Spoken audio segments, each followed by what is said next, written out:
You are listening to episode 196 of the Confident Coaches podcast, the one where, well, you better send the kids out of the room for this one. Let's go. Welcome to the Confident Coaches podcast, a place for creating the self-confidence you need to do your best work as a life coach. If you want to bring more boldness, more resilience, and more joy to your work, this is the place for you. I'm your host, Amy Latta. Let's dive in.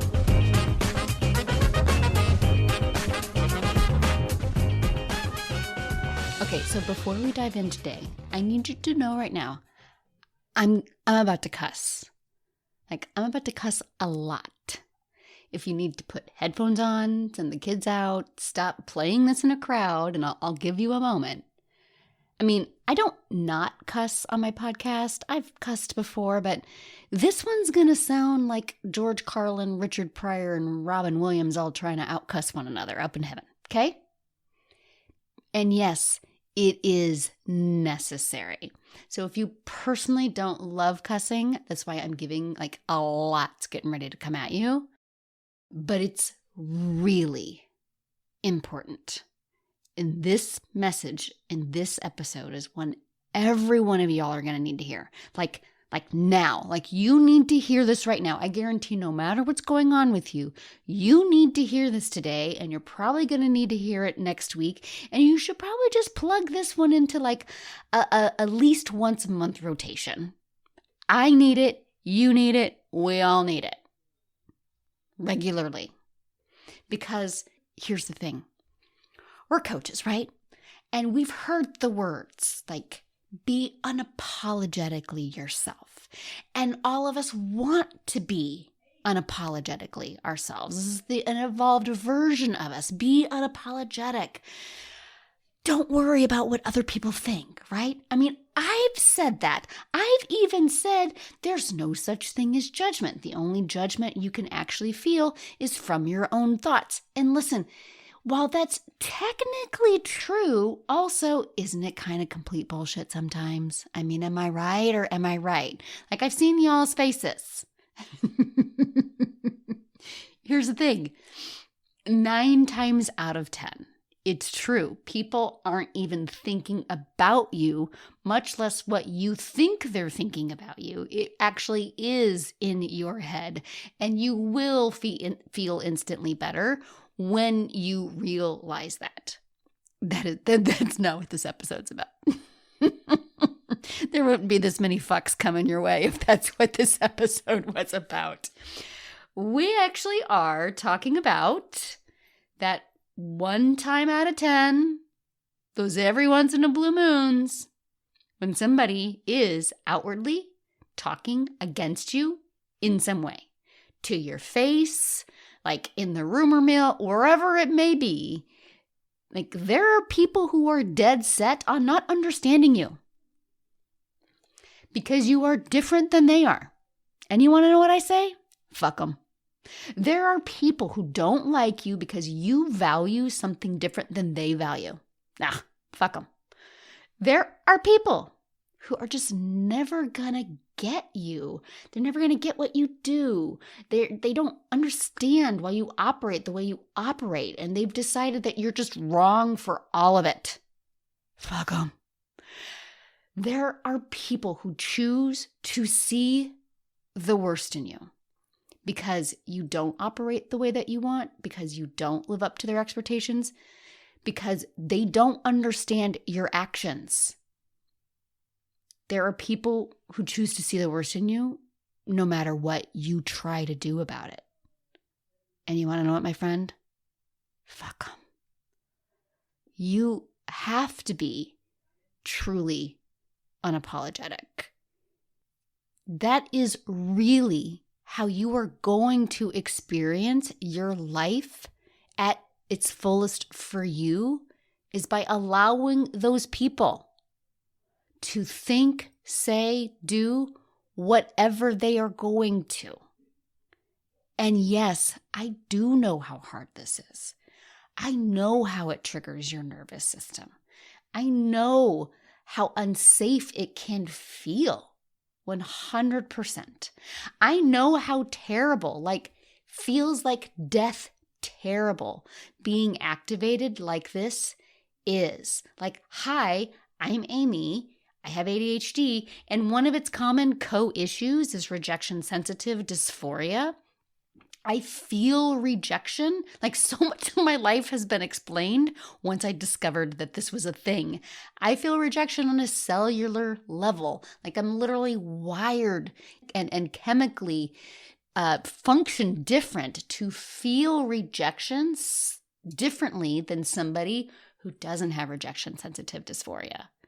I get it. And if you are in an interaction that is along the lines of what I'm talking about in here, that sensation, that triggering of your nervous system, if therapy is needed, my hand is being raised right here. Like, sometimes a truly unapologetic and truly fuck 'em attitude, for some people, not everyone, you might need the support of a therapist to help you process those emotions, 100%. But I also promise you, it's 100% worth being truly unapologetic. Even though being unapologetic is easier for some people. And whether it comes easy for you, maybe you land somewhere in the middle, or it seems impossible. I am inviting you to truly embrace the energy of fuck 'em. So if you are in a specific situation where a lot of this is being activated and your desire to like fix it all in some way, if that is happening, I highly recommend bringing a therapist along. It really, really is life-changing. I cannot recommend it enough. Coaching is amazing. Coaching is brilliant work. Everything in this episode is so worth your time, your energy, all of that. And also, don't not rule out extra care if this is really emotionally and nervous system triggering for you. Because I get it. I've been there. I'm going to be right now myself, okay? And yet, fuck 'em energy is still goals, my friend. And here's why. Because as soon as I go, fuck 'em, all kinds of people get all kinds of thoughts of like, wow, that's harsh, Amy. Wow. Like a little punchy much? Fuck 'em doesn't mean you're an asshole. Like, I know fuck 'em sounds like you're just going to turn around and be a dick right back to them. Oh, no. That is not fuck 'em energy. Fuck 'em energy means like we stop giving them the power to decide who and what you should be. Fuck 'em is a taking back of your power and it's becoming more empowered. Fuck 'em means you stop contorting yourself to try to make them happy with you. Fuck 'em actually has so much less to do with them, and it has everything to do with you and your relationship with you. Like, when you need to institute fuck 'em energy, like, that's your signal. You are focusing way too much on your relationship that is outside of you, and you are not focusing on the relationship that you have with you. Fuck 'em is refocusing on you and moving forward in motion instead of backwards. What do I need to do to make you okay with me, person that's over here? Fuck 'em is forward thinking and forward momentum with you, the most important relationship you're ever going to have in your entire life with you. Fuck 'em is the reminder that that's the energy that's most important. That's the relationship that's most important. It is forward thinking. It is not negative towards the person. It is positive towards you. You actually aren't a dick to them at all. It's a detachment from them and from their opinion out of a love for yourself. And it might mean a literal detachment, right? It might mean no longer sharing the same space with that person or those people or whatever. that may or may not be possible, right? Like you might be in a situation where the person you need to like institute fuck 'em energy with and truly become apologetically you. I'm going to trip over that word 100 times. They might be family members. They might be relationships you can't move away from. Like that might be part of it. And I'm gonna bring up a personal example of that. Like you may not be able to detach, right?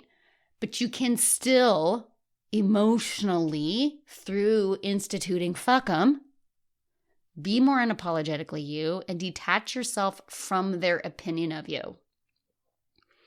Fuck 'em energy is actually like it's an internal experience, not so much external. And it's actually a respect for the other person, not to pander to them, right? We're not trying to drag them along. We also, like, we're not matching their energy by seeing the worst in them, right? Like, these are people who've decided that they see the worst in you, and we're not going to match their energy by seeing the worst in them. We're going to divert our energy to the people who see the best in us, right?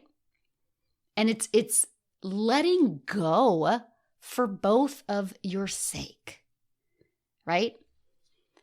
And fuck 'em energy is also not ignoring any wrongs that you may have actually committed towards them. So some people are going to assume the worst in you, and you've like never even done anything wrong, right? Like for a million reasons that can happen. Like you've done nothing wrong, and for whatever this person just like sees you and it assumes you're a giant piece of shit. And it's so confounding. Like it's so like confusing, right? Like it's like, what have I ever even done, right? And we want to go fix it. Fuck 'em energy is like, no, that's not mine to fix. I'm going to fix my relationship with myself instead. Sometimes people see the worst in you because like there's a reason. And so fuck 'em energy is not ignoring that. You may have done something that warrants an apology. Apologize. And like a real apology, not a non-apology apology. And that's like, I'm sorry that you feel that way. That's a terrible apology. Don't do that. This is I'm sorry that I've created a situation where you feel whatever it is, right? Where you feel unsafe, you know, you were unheard. I didn't hear you. I didn't see you. I didn't acknowledge you. I've hurt you. I've harmed you in some way. Whatever the situation may be, like the language around that's going to depend on what the actual harm or the apology is about. And fuck 'em energy is like, you mean it, right? We're not just like apologizing so like you can check that box. Like, no, like genuinely help me understand. And like, if you know what you did, apologize. If you're not entirely sure, be willing to say, like, tell me more. Help me understand why you feel the way that you do. And mean it. Make amends. And also, you aren't throwing yourself under the bus in the process, okay? You are not a doormat. You are not lining yourself up for regular canings. By the way, hi, my name is Amy Latta. And that's 100% something that I have been guilty of like almost my entire life. And let me tell you, it only makes the situation worse when you throw yourself under the bus and you're just like, yes, you're right. I'm awful. I'm terrible. There's a John Mulaney joke. If you don't know John Mulaney, he's a comedian. I've seen all of his work, all of his specials. And he actually has this joke about like, he wants people to like him so much, you could spill soup on me and I'd apologize to you. Like, that is me. I have apologized for things people have done to me. I have apologized for things I didn't even do, but the person thinks I did it. So I apologize and then try to explain how maybe that's not actually what happened, which is very confusing. And that's actually happened in a very close family situation like over a decade ago. And it made things worse because the other person is like, why are you trying to explain that the thing that you apologized for didn't actually happen? Like, no one does that. Like, if it didn't happen, why did you apologize? And I'm like, okay, but I am really sorry, right? It makes it worse. And now it's even worse because now they think you're a liar. You've apologized for something that you haven't done. Obviously you did it, but now you're telling me you didn't. So now you're just lying to me. And really you're just being a doormat is how like I was allowing myself to just let people accuse me of things or be able to say like, I don't know how to change your mind. So let me just apologize for the thing that you think I did. And it feels awkward. It's super weird. It does not make things better. I can tell you that right now. And it's just you throwing yourself under the bus. Like you can apologize for things that you actually did. Do not apologize for things you truly, honestly didn't even do. Be willing to understand the other person's perspective. But you don't have to throw yourself under the bus in the process. You don't have to like flog yourself, I promise. Fuck 'em energy is acknowledging any hurt, any feeling, taking responsibility for it, and moving on from there. That's that fuck 'em energy. Fuck 'em energy is also not whiny. It's not woe is me. You won't believe what this big bad meanie thinks of me, right? Because here's a hard truth. Some people are going to think the worst of you, not because of anything that you've done that you maybe need to apologize for, but like maybe there's just something about you that doesn't allow you to live up to their expectations. Like it's because of who or what you are. It's not even something you can change if you wanted to change. You know, maybe it's your voice. Maybe it's your background, where you're from. Maybe it's, you know, people you used to formerly associate with that you aren't anymore and you can't go back into a time machine. You know, maybe it's physical or neurological. It's something about you inherently in your body. You know, I've had clients who are ADHD. I've had, you know, friends who are autistic, maybe have a diagnosis like a bipolar disorder, etc. And those things shouldn't preclude you from being able to have a business, but also you might show up in the world in a way that others are like, eh. Like, it's been really eye-opening to realize, you know, since I've been diagnosed with ADHD, I used to joke that I thought that I had it, but there was still this part of me that was like, you know what, at some point, I'm going to outthink, outcoach, find a solution so that this isn't a thing anymore. And one of the things that the diagnosis has done, and it has me swinging oftentimes from like, you know, freedom, there's a reason, to shame of like, oh, I actually can't change this thing. And crap, right? I can't actually fix this so that people will stop thinking that I'm unprofessional for being fidgety or forgetting to reply or over-explaining sometimes because my mind is going so fast, you know, or sometimes when I just totally miss the mark on something. It's very common. And like, it sucks. And also, feeling sorry for ourselves does not feel better. Like that feels worse. I can't change the thing that some people would like me to change. Like they might not even know what the thing is, right? It's like the effects, you know, it's the behavior of it. And I can feel the sadness of that. I can even feel the shame in that. And honestly, this is another place where it really helps to seek therapy or outside help on something specific like that so that you can love you for those things that you can't change and not make them out there wrong or you wrong. And this is why I really embrace the fuck 'em energy, not because they're wrong, but that's actually likely what we've been taught or what's been modeled for us, right?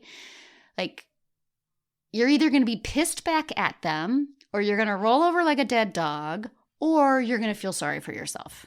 Nope. Nopey nope.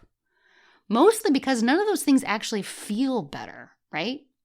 And in all of them, you're giving so much of your power away and deciding that how you feel is about yourself is going to be dictated by what they think of you. All three of those scenarios, no matter which one it is still like they're still being the decider of your relationship. And fuck 'em energy is about your relationship with you. let me give you some examples here. So like something I learned like early on in my marriage, and I don't know if you all know that I'm a second wife.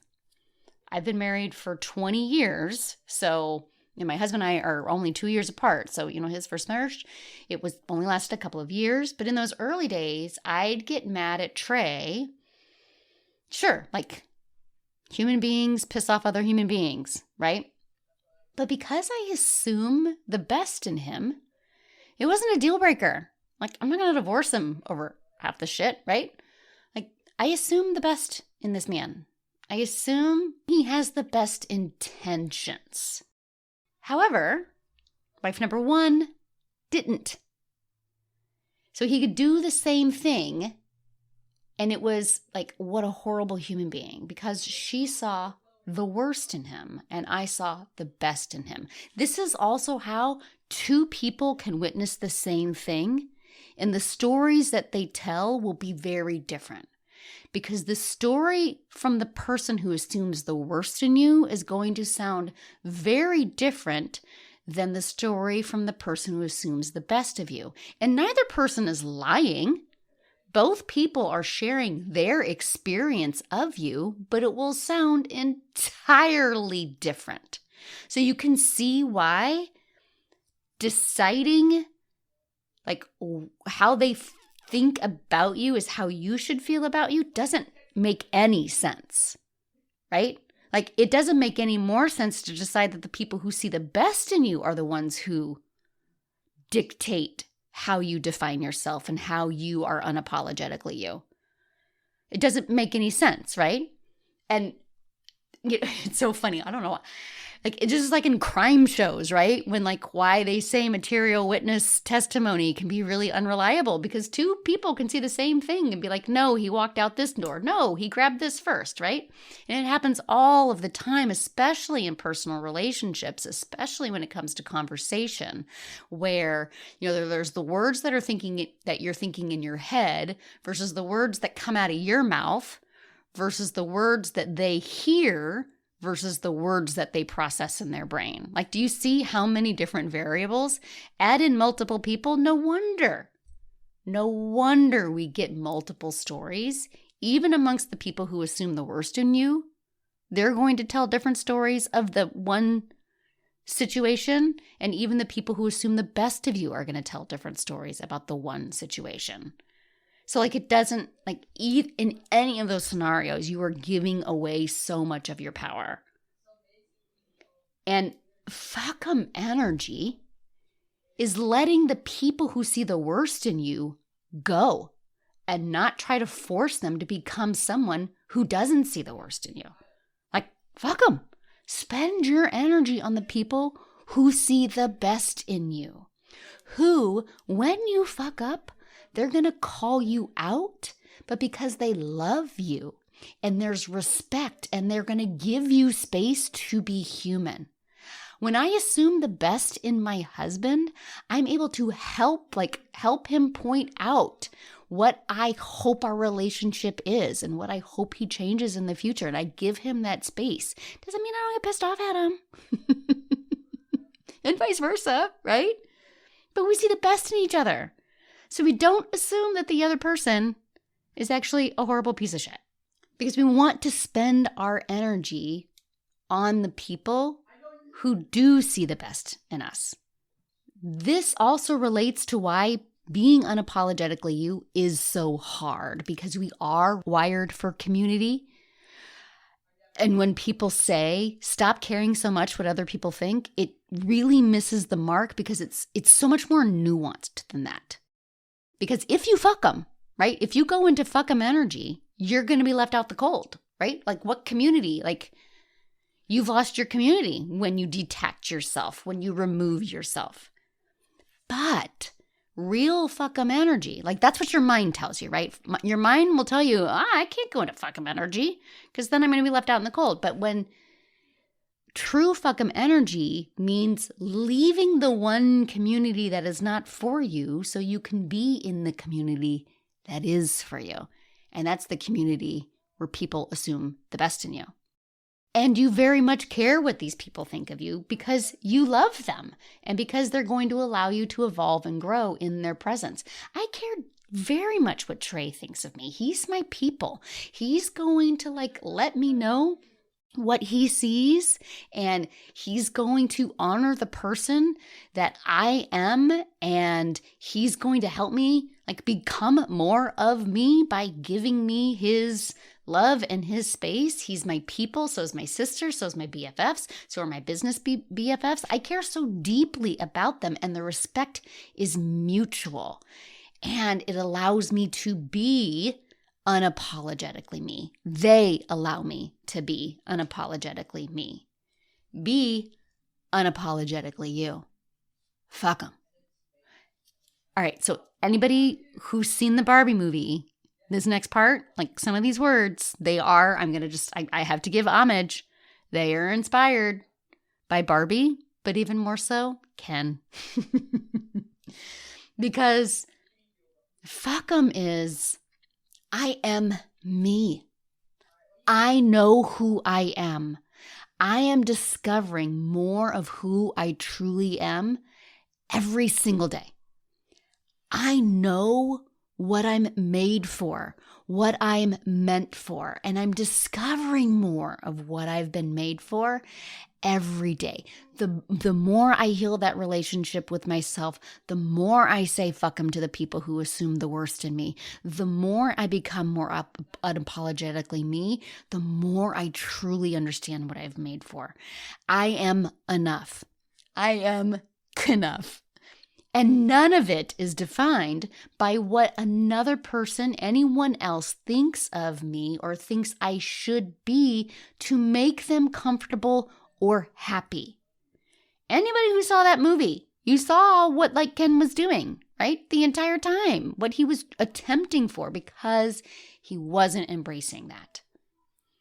I am meant to ensure my own happiness, my own experience while I am here.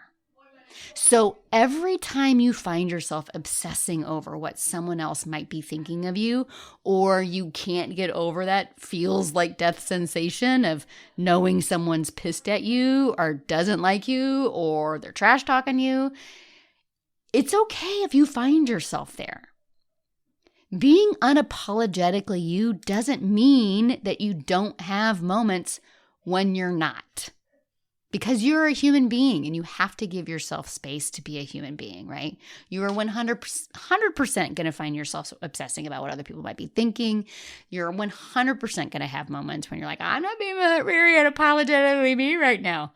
Yeah, because you're human. Because in any moment, you can stop the obsessing. You can stop the ruminating and the worry and all of that with a simple, wait, you know what? Fuck them. I'm telling you right now, as soon as I say those words out loud, it's like a snap. Because now you know what fuck 'em really is. It's not anger. It's not malice. It's an emotional punch that you need to snap out of it. And remember who the fuck you are. Okay, so, and also, fuck 'em is punchy, okay? That's 100% my language. It's definitely the Aries in me coming out. Plus, I have a side dose of ADHD, which means I really obsess and I really ruminate and I really spin. And I need a really sharp, powerful, with a lot of impact, emotional punch. And fuck 'em works every time. If I were to just say, okay, but Amy, we're going to be unapologetically me. Yeah, that's not going to work for me. That's not going to work. I need the punch of, you know what? Fuck them. And as soon as I say that out loud, I actually feel the angst drop out of my shoulders. I feel the anxiety fall off because I've now it's snap out of it, right? It's unhypnotize yourself. Get yourself out of the spin cycle with the punch, the slap across the face that you need. Mine is, you know what? Fuck them. And as soon as I say that, boom, I remember I remember to turn my energy inward to myself, the most important relationship I have, and then outward to the people who assume the best in me. So you might prefer different language. Like, you know what? Fuck them might be like, it's not what I'm going to say. I need to say something else. So whatever your language might be, when I shared the idea of fuck 'em energy in my Play More, Sell More Facebook group, I think that was last week, probably early last week, someone mentioned the words let them, which they got from, I guess, and it's not, I knew I had seen it, but I couldn't remember who it was. And it was Mel Robbins a couple of months ago did a podcast or a live video or something around let them. Now, I know, was also talking about letting people not live up to your expectation of them. And that's not what this specific episode about. This is about not trying to live up to other people's expectation of you, like not like attempting to be something that's not you so that you can live up to the expectation of somebody else. But the words still work. Fuck them. You know what? Let them. Whatever variation works for you. It's a punch. It's a snap out of it to refocus on you and who you were made for. Now, we can't end this episode until I include this part right here. And you may not like it, but I got you. The truth is, there are people that you assume the worst in. And I know that it's true. I mean, at a minimum, let's be honest. I assume the worst in the former president of ours who, tends to be orange and has the initials of DT. He tends to be in the news a lot. If someone said he kicked a cat today, I'd be like, yep, I bet he did, And here's the thing, even if somebody shared a really touching or wonderful story about him, I would either be skeptical about it or I would think he only did that to benefit himself, right? I assume the worst in him. And I guarantee that there are people you do. We can't leave this conversation that happens. And I can tell you that this was something that really helped me in that relationship with my husband's first wife. It greatly improved when I stopped assuming the worst in her. And not that she had any idea, right? Like we didn't actually have a regular conversing kind of conversation with her all of the time. But when I stopped assuming the worst in her, I felt so much less angst overall around the situation. And I know it's not easy to do, especially if that person isn't going to actually change their behavior. But for me, in my day-to-day experience, if I can notice when I'm assuming the worst in someone else and change it to something along the lines of like, you know what? I may not understand everything this person does, but I'm going to assume they're doing the best. It doesn't mean that I suddenly start loving them or I want to hang out with them, like I'm going to love them from afar, but it helps me let that go. And this is a little bit of what Mel Robbins was talking about in her Let Them. Let them. Fuck them. So are you ready to be unapologetically you? And like for real this time, because we're going to embrace some fuck 'em energy. I can't wait to see what you create when you are. Keep this episode in your pocket for when you need it, and I'll talk to you next week. Coach, it's time to sign your first free client, your first paid client, your next client, and to learn how to do it consistently and having a hell of a lot of fun along the way. This is exactly what you're going to do in Free to Paid Coach. It's the only program giving you step-by-step what to do to become a paid coach and step-by-step how to handle the roller coaster emotions that come with doing what you need to do to become a paid coach. If you know you can't not do this life coaching thing, but believing that you can do it, handling rejection, and remembering how to do all of those things shuts you down, the Free to Paid Coach community is waiting for you. Find everything that you're looking for inside. It's only $1,000, payments are available, and then you are in forever. Visit amylatta.com/ FTPC to join us right now. See you inside. Let's get paid, coach.